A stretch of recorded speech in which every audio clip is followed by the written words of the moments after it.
Hello guys, good morning, good afternoon, good evening, saan man kayong sulok ng mundo.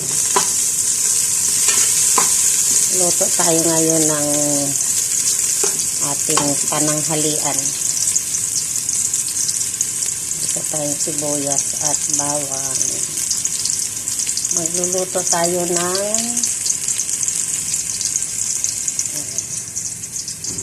ampalaya.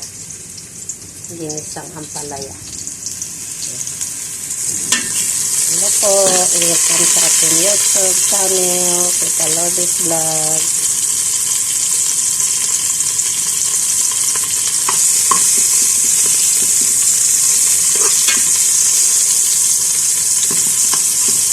Ang laki ng kaldero natin. Sirula.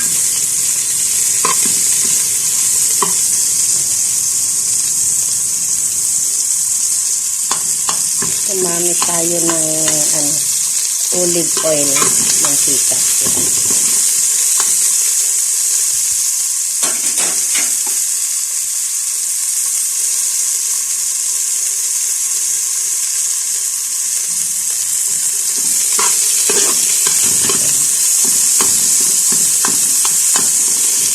Nagsiwalay na ang sibuyas.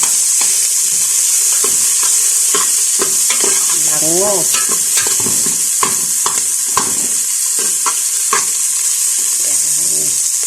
Lagay na natin ang kamatis.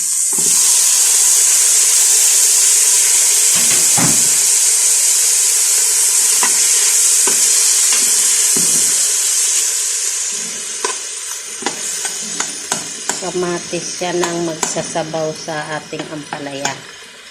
Ayan. Tapos, lagyan na natin ng konting asin. Yan. Sino kumakain ng mga ampalaya dyan? Favorite ko to. Pareho kami ng mama ko. Favorite namin ampalaya.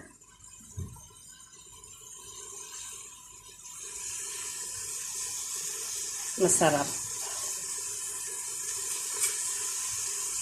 Wala tayong paminta.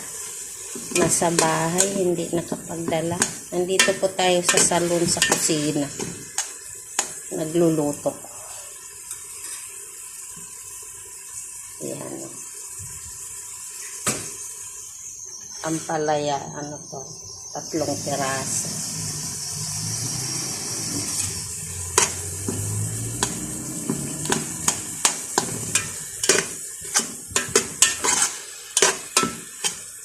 Kumusta po ang lahat dyan? Kumusta ang sona ngayon? Sona ngayon ng ating mahal na Pangulo. Ferdinand Bongbong Marcos Jr. Yan. Patnubayan po nawa siya ng Panginoon. Kahit sa dami-dami ng ayaw sa kanya, sa dami-dami ng mga sinasabing hindi maganda sa kanya, pero tuloy pa rin siya sa pagtatrabaho. Yan po ang ating Pangulo.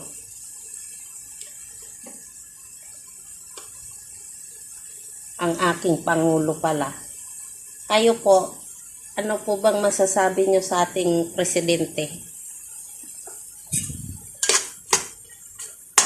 Ako, excellent. Kahit maraming bumabato sa kanya, tuloy pa rin sa pagtatrabaho. Hindi po ba? Lagay na natin ang ampalaya. Habang maluluto ang kamatis, para maluto na rin ang ampalaya. Yan. Ibabaw natin. Hugas na ho yan, hugas na.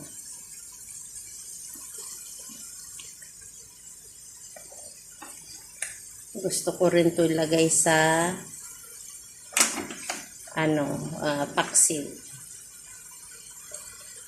Hindi man dito pwede magluto ng isda sa salon mga katita kasi bawal may amoy. Madami na rin to, oh. Nos dinar, kalahating dinar. Nandito po tayo sa Kuwait. So, kalahating dinar, nasa ano na sa atin, 100 piso. Pwede na rin. Ayan. Hayaan lang natin. Maya natin haluin ng konti para yung kamatis sa ilalim maluto.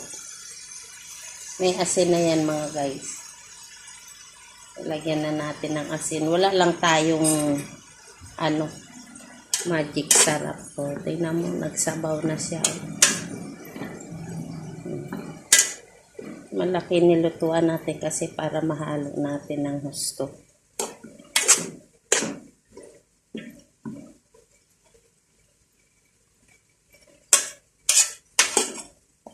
Yung kamatis na sa ilalim para maluto siya. Masarap kasi pag lutong-luto yung kamatis. Diba?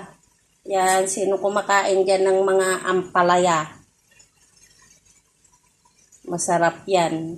Yung iba naglalagay ng itlog. Ako po, ayaw ko ng itlog. Gusto ko yung puro ampalaya. Masarap. Ayan. Hayaan lang natin siyang maluto. Huwag na natin pakpan para hindi lumambot, crispy pa rin.